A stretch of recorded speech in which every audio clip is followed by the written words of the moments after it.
ये चैनल सुशांत सिंह राजपूत को समर्पित है। If you like this video, please like, subscribe, share and comment right now. Please do. कृपया हमारे चैनल को सब्सक्राइब करें। सेम वीडियोस के अंदर रात रहने पर अधिक वीडियो के लिए नीचे दिए गए डिस्क्रिप्शन में देखें। आप लोग वीडियो देख रहे हैं लेकिन सिर्फ दोस्तों को सब्सक्राइब नहीं करते यार। प्लीज मेरे चैनल को सब्सक्राइब करें और अपने भाई को शेयर करें। आपके सामने एक बड़ा सा रेड बटन है। हाँ, है। दबा दिया, आगे बोलो। सभी को नमस्कार, मेरे चैनल में आपका स्वागत है, जहां मैं आपके लिए अपराध की दुनिया से नवीनतम समाचार और कहानियां लाता हूं। आज मैं बात करने जा रहा हूं दीपक पहल के बारे में, जिसे दीपक बॉक्सर के नाम से भी जाना जाता है, जो दिल्ली के मोस्ट वांटेड गैंगस्टर्स में से एक है। वो एक पूर्व राष्ट्रीय स्तर का मुक्केबाज है जो कई हत्याओं, जबरन वसूली और साहसपूर्वक भागने में शामिल एक क्रूर अपराधी बन गया।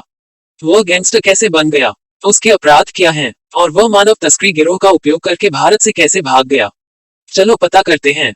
दीपक पहल का जन्म 1997 में हरियाणा के एक गांव में हुआ था।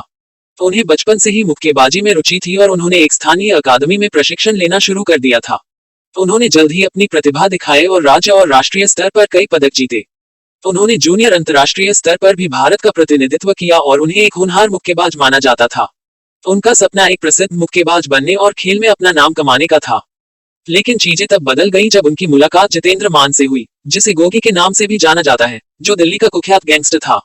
गोगी दीपक के मुक्केबाजी कौशल से प्रभावित हुआ और उसे अपने गिरोह में शामिल होने की पेशकश की। दीपक को गिरोह के जीवन से मिलने वाले पैसे और शक्ति का लालच था और उसने मुक्केबाजी छोड़ने का फैसला किया। वह गोगी का करीबी सहयोगी बन गया और उसकी आपराधिक गतिविधियों में भाग लेने लगा। This video, please like, subscribe, share and comment right now. Please do. दीपक का पहला बड़ा अपराध 2016 में था, जब उसने गोगी को हरियाणा में पुलिस हिरासत से भागने में मदद की थी। उसने अपने साथियों के साथ पुलिस वैन पर हमला किया और गोगी को छुड़ा लिया, जिसे अदालत की सुनवाई के लिए ले जाया जा रहा था। दीपक ने पुलिस पर भी गोली चलाई और उनमें से कई को घायल कर दिया। इसके बाद वह गोगी के साथ भाग गया और छिप गया।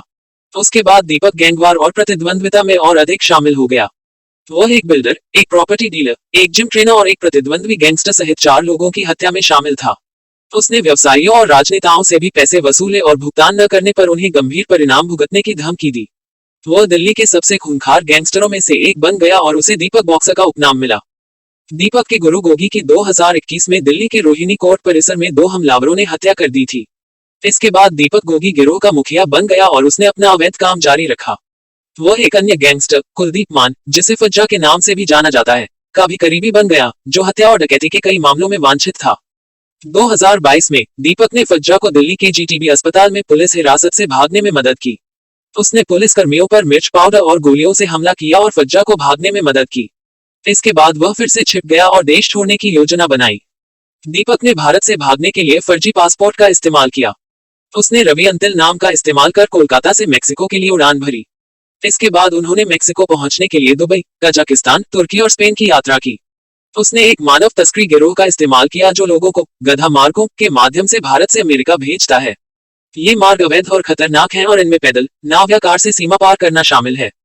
दीपक को आखिरकार 4 अप्रैल 2023 को दिल्ली पुलिस की स्पेशल सेल ने FBI की मदद से मेक्सिको से गिरफ्तार कर लिया। उसे भारत वापस लाया गया और उसकी आपराधिक गतिविधियों और बिल्डर अमित गुप्ता की हत्या में कथित संलिप्तता के संबंध में पूछताछ की गई। वह फिलहाल तिहाड़ जेल में बंद है और मकोका के तहत कई आरोपों का सामना कर रहा है। दीपक पहल की कहानी इस बात का उत्कृष्ट उदाहरण है कि कैसे एक प्रतिभाशाली खिलाड़ी अपराध के लालच में फंस सकता है और अपना जीवन बर्बाद कर सकता है। एक मुक्केबाज के रूप में उनका भविष्य उज्जवल था, लेकिन उन्होंने गैंगस्टर बनने का फैसला किया और एक भगोड़े के रूप में समाप्त हुए। वह अब अपने कार्यों का परिणाम भुगत रहा है और अपनी स्वतंत्रता और प्रतिष्ठा खो चुका है। आज के वीडियो के लिए बस इतना ही। मुझे आशा है कि आपको यह रोचक और जानकारीपूर्ण लगा होगा। अगर आपको यह पसंद आया तो कृपया इसे लाइक करें और ऐसे और वीडियो के लिए मेरे चैनल को सब्सक्राइब करें।